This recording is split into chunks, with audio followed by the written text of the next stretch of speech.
Hi, my name's Arkie. I am unfortunately a furry. Well, um, how did I get started? Uh, when did I first realize I was a furry, or when did I accept that I was a furry? That's the real question. Let's go for the clear, distinct date, which was it was July 2022 when a certain cat, at threat of gunpoint. No, not really. Um, bribed me with a free ticket to Hyper Japan in London that year, that I could have said ticket, but only if I agreed to go with him to the London Fair's summer party. And having been furry adjacent for the longest time, I sort of thought, yeah, go on then, that could be fun. And yeah, he took me along, and there was no going back after that point. I think I spent the first half of that meet being like, oh my God, look at all the fursuits. They're so cool. And then the second half was, I want one. I need one. I need one. And I just ran around to all the people with dragon fursuits saying, who made your suit? Who made your suit? And just that was the start of the hyperfixation. Well and truly. And you say that you were furry adjacent for a long time. When did that kind of start? God, I I can't say for sure really. I can just remember for the longest time from like a kid, I was just really, really into dragons, right? I grew up on a diet of Spyro the Dragon, Dragonheart, the big Dragonology book, the Eragon series, uh, and just yeah, so definitely more scaly leaning than furry leaning, right? Um, but I'd say it really sort of started to kick off probably around like 2011-ish, as that's when I sort of entered my brony era. Um, and I feel like there's a lot of crossover between brony and furry. Um, and yeah, just a lot of exposure on the internet during that time, seeing all these people in their crazy animal suits, their sparkle dog suits. And I sort of looked from a distance, being like, "Oh no, that's oh weird. Can't get involved with that." But it does look kind of fun though. Oh And of course, the Pokemon interest as well. yes, yeah. I've been into Pokemon since that first was a thing, really, in the UK. Like my very first exposure to that was being around my nan's house. She had this tiny little CRT TV in the dining room, and the second episode of Pokemon was on, and I was just completely and utterly hooked on it. And I very distinctly remember my mum saying to me, "Don't you go getting into this. This is just a fad. It'll die off quickly and you'll grow out of it." Me nearly 30 years later, still obsessed. Lugia best Pokemon, by the way. So you've been relatively newish to the fandom. So like I consider 2018 to be the year that I joined the fandom. And even though I've been around for years, but like 2018 for me is the year that I joined it because I got my suit that year. And even though I do sing the praises of you do not need a fursuit to be a furry, um, practice what I say, not about what I do, you know? Yeah, right. And it's yeah. I mean, for me, obviously, having my suit, it it does unlock a lot more enjoyment, but more because of the issues surrounding my own identity. But that's very much a personal thing. Um, I also very much echo the thought of you don't need a fursuit to be a furry. I mean, if we start essentially gatekeeping access to the fandom based on do you have a fursuit or not, you're going to restrict what 90% of the fandom. It's just yeah, needlessly exclusionary. There are like everyone has something to contribute to the fandom. It doesn't matter if you do or don't have a suit. If you're there contributing like by drawing, making art, making music, or just bringing your vibrant personality and just bringing a good time like that. That's all you need. You know. And speaking of drawing, because I know you've done lots of drawing over the years for different bits and pieces, for Anthro Irish, for yourself, and everything else in between. How did you kind of get starting off with drawing? So I got started drawing. It was actually doing dumb doodles in like birthday cards and Christmas cards for friends, right? I'd have a little group of friends, and each year at birthday time, Christmas time, we'd each draw each other something, from a fandom we liked, whether that was like Pokemon or uh, Digimon or Neopets, as the case may be for one of my friends. Um, and it was 2021 actually. There was a community event on Twitter in the Spyro fandom, Spyro Community Day. And yeah, I really wanted to take part. And I didn't have anything fancy. I didn't have like a graphics tablet or anything of the sorts. So I literally grabbed like a piece of paper and some colored pencils and drew a little Spyro bust and posted it. And the thing that really sort of made me go, "Oh my God, wow, this is awesome," was when a Spyro artist who I really looked up to commented on it and said, "Wow, this looks great. Like your art's lovely." Um, and that sort of really sparked that. So I went and bought myself a little iPad mini and an Apple Pencil and a copy of Procreate and took it from there really. It also coincided with a hyperfixation on angels with scaly wings, which for those of you who don't know is it's the dragon dating simulator. uh, I did a lot of angels with scaly wings fan art when I first started off. Um, and then it's just gone from there really. Although I'm currently in the middle of like a big art block because yay, we love art blocks and lack of motivation. So you mentioned there about, starting off in the fandom and early days in it and everything else. I know not way back when because it's a few years ago now, but a period of time you were doing a lot of the VR meets and virality. What was that experience like?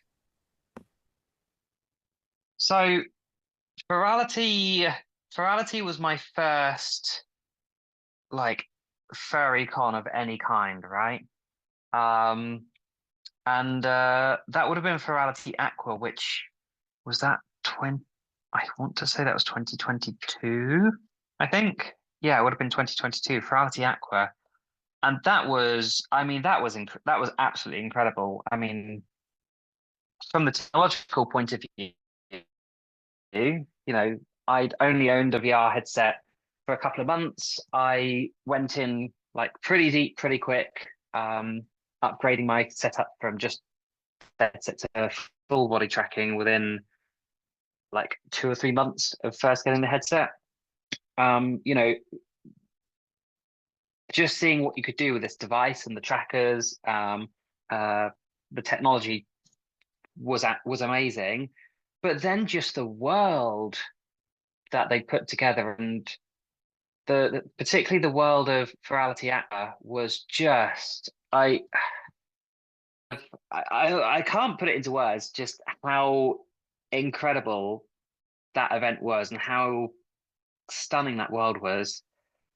And I distinctly remember going into that event and it when you join, it places you into this little cave, right? And you go through this cave around the corner and the cave opens up onto, this environment with um like undersea plants everywhere and fish sort of swimming past you. And there's a giant sort of crystal pillar dead ahead of you. And as you step out, you get this real crescendo of music and the logo comes down, welcome to Feralti Aqua. And I cried. I genuinely cried because I was so moved by how like beautiful this world was and how powerful it was. And yet I was just in my bedroom at home. And I think that's one of the brilliant things about VR is it has the power to transport you to some incredible magical places. And you don't even need to like take a step out of your front door to do that. and that ability to connect you to these places and to people as well. Um, it's just it's beyond words sometimes just how amazing that is. So stepping back for just a moment, tell me about Arkie. How did you create your persona? Arkie came to be because I was surrounded with friends who are scalies like myself. I was very much in my Angel Scaly Wings hyperfixation era, and I wanted to make a little dragon character for myself. Um, and she went through a few revisions, um, initially using inspiration from that game, Angels with Scaly Wings. Like Archie V1, her V1 ref it's cursed. It's very cursed. I was not experienced at the time, and oh boy, we'll leave that one in the locked away in the vault for no one to see ever again. Um, Archie V1 was sort of a kind of anthro style, and then I redesigned her right before commissioning my first suit, um, to the sort of cute, round, lovable, feral little ball of scales and fat and flowers that you know and love today. Um, she took a lot of, or rather, I took a lot of inspiration from my favorite Pokemon Lugia actually whilst designing her. So if you ever wonder where Arkie's color scheme comes from, just compare her side by side to a picture of Lugia, and hopefully you'll see that a lot of the little colors match. So once again, like drawing inspiration from Pokemon. Yeah.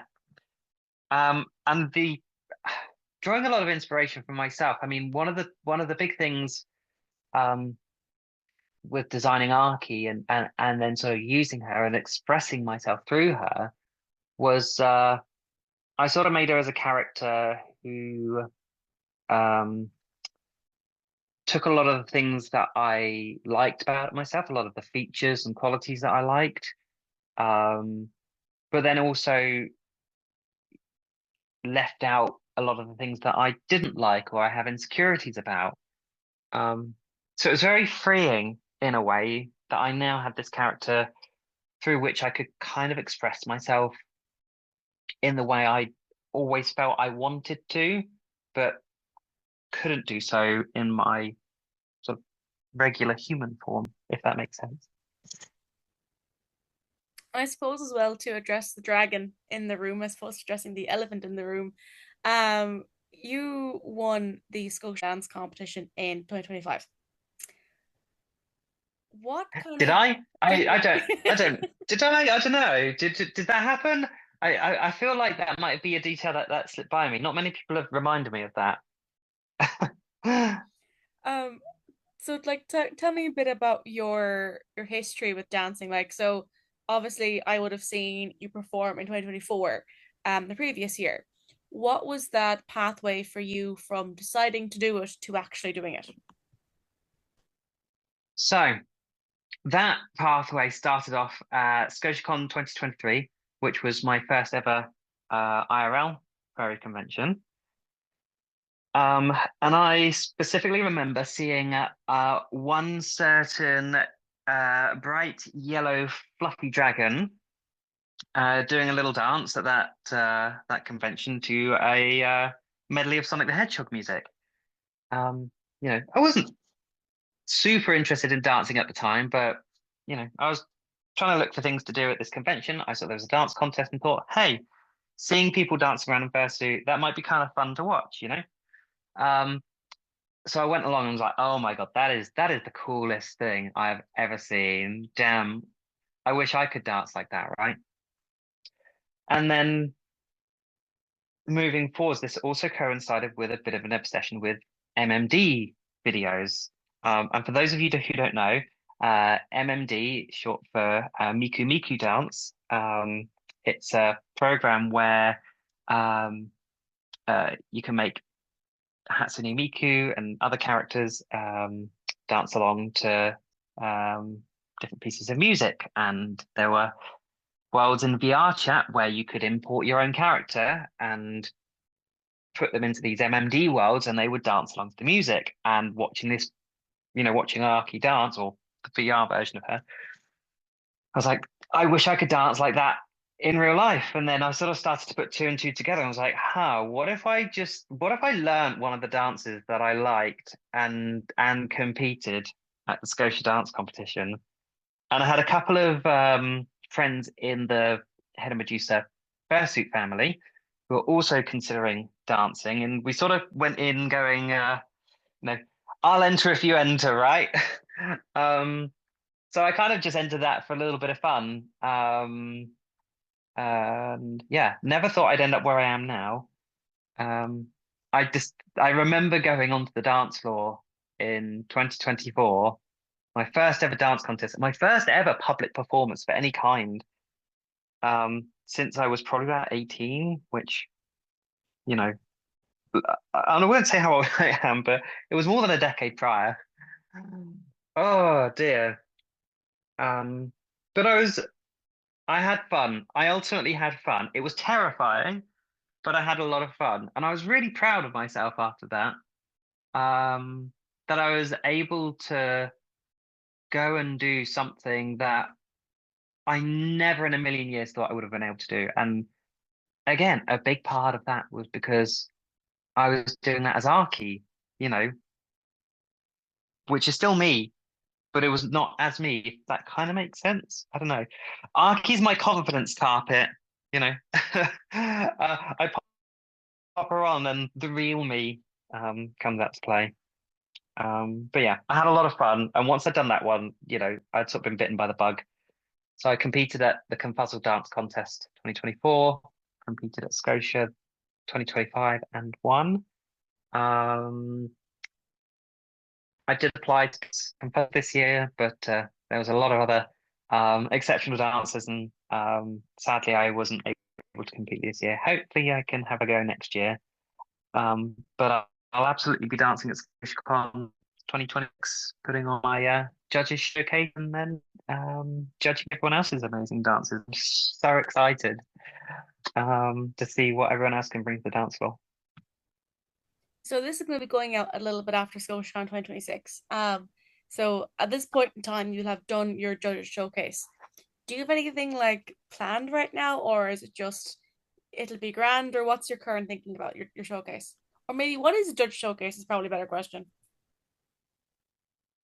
So a judges showcases, it's a way to sort of break the ice a bit, try and get the crowd sort of switched on and engaged.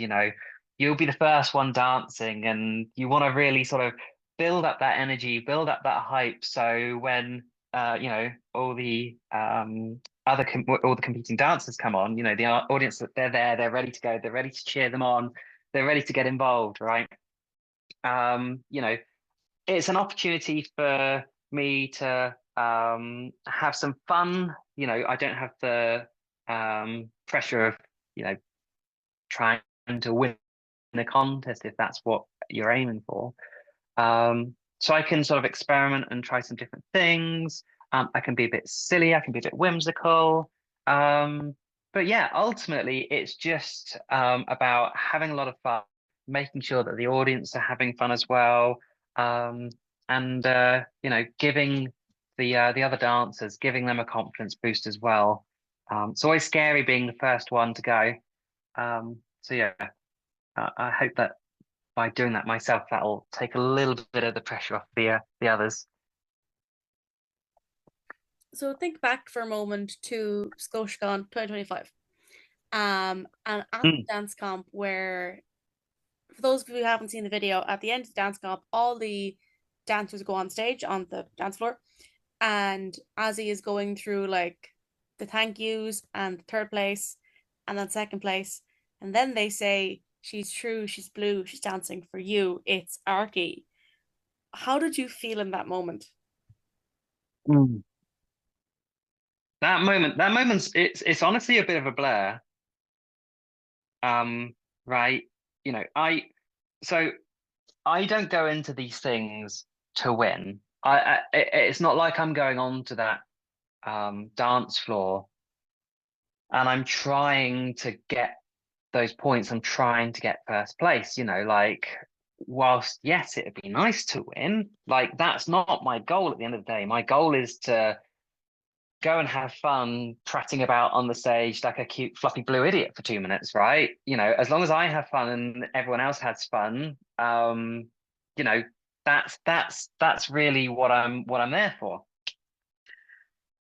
But there's a bit of me that would be like, but it'd be nice. It'd be nice to at least sort of place, right?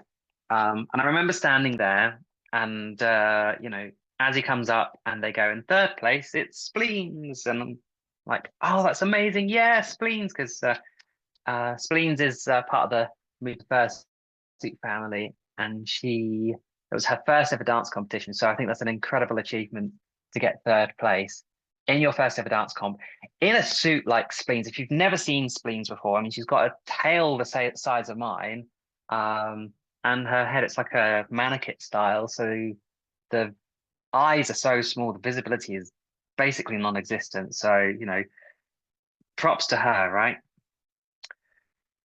So I'm cheering and saying, yeah, spleens, but I'm thinking, okay, no, if I was going to get anything, it would have been third, so it's probably not likely, maybe second, but very unlikely. And then yeah, as he turns around and goes in second place, it's Mason Bontoro. And at that point, I'm cheering. I'm like really happy. And yeah, Mason's performance like had my jaw on the floor. It was outstanding. But at this point, I fully accepted like, okay, that's fine. Like I didn't place this year as long as I did better than last year's performance, and I felt like I did a much better job than last year's performance as well. I didn't lose any wings, which helped. Um, um, you know, I was like, I'm happy. I'm happy with myself. I'm proud of what I've done. And never in a million years would have thought that the next thing that Azzy was going to say was, "She's true, she's blue, and she's danced for all of you." And as soon as they started saying that line, my brain just went into full on meltdown. I was just, and you can probably see if you watch the video back, you can see me just Arkie.exe has entered an error and needs to close. I'm just full on sobbing in that suit. I just cannot believe that I've somehow managed to win this dance competition. I joke and say it was it was probably a rounding error or, like a scoring error, right? Um, and yeah, apparently everyone was cheering for me, going, "Oh, Arkie, Arkie." I just had no idea. I was such a wreck in that suit, and I just got up to Azaki and I just go, "Azzy, I need a hug. I need a hug, please." Oh my days. It was just what a wild day. Oh, still can't believe it even now. Yeah, it was really emotional. Like the energy in that room was phenomenal and electric. In summary, if you had any advice for new potential dancers, what would your advice to them be? Definitely come and join the ScotiaCon dancers Telegram chat. Um, we're a super friendly bunch. We love having fresh meat. Oh, I'm sorry, new faces in the chat, right? We're all super friendly. We're all really encouraging. Everyone's just there to have a good time, right? It's not super competitive. We have dancers of all skill levels, from complete rookies like I was when I started, up to the guys who've been dancing for many many years now, and are super super skilled at it. Yeah, if you're thinking about dancing, if you're not sure if it's right for you, if you're nervous, if you're scared, like come and join the chat. We'd love to have you there. Um, we can talk you through things, we can reassure you, we can give you hints, we can give you tips. Um, and yeah, it just remember at the end of the day, it's not about winning, it's not about having the most technically sound or complex dance. It's about having fun and putting on a good show for everyone else to have fun as well. And that's the key thing really is if you're having fun with your dance, it shows. It really shows. Um, but yeah, come on in. We're a friendly bunch. We don't bite much. Fabulous, Arkie. Thank you so much for coming on. I really, really appreciate it. No, thank you for having me. Um, you know, any time for you. Always happy to make time for you. And yeah, see you sometime soon. And hope to see everyone out there at ScotiaCon 2026. And Come and watch the dance comp, please. let people know where they can find you online. Yeah, so you can generally find me using the handle Soul Silver 4. That's IV, so Roman numerals 4. On Twitter, on Blue Sky, on Telegram. I also have a Fur page, which is wholly safe for work, so you don't have to be frightened to check that out as well.